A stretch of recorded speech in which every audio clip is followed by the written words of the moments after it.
During the Great War, a lot of Pokemon from the Kanto army got badly injured and needed help. Bruno was protecting a plane full of potions for the wounded Pokemon, while a Team Rocket grunt suddenly appeared.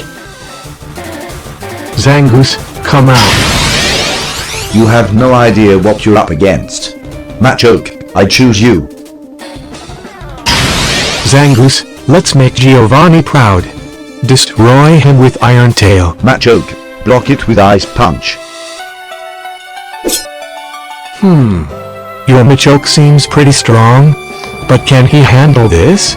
Zangoose, use Slash. Block it and knock him out with Bullet Punch.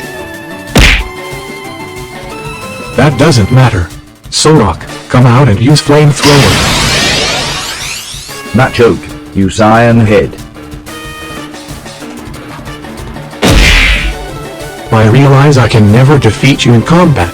If you can't beat me, why don't you just give up? He said whatever it takes. The Kanto army must not receive their potions. Wailord, I choose you.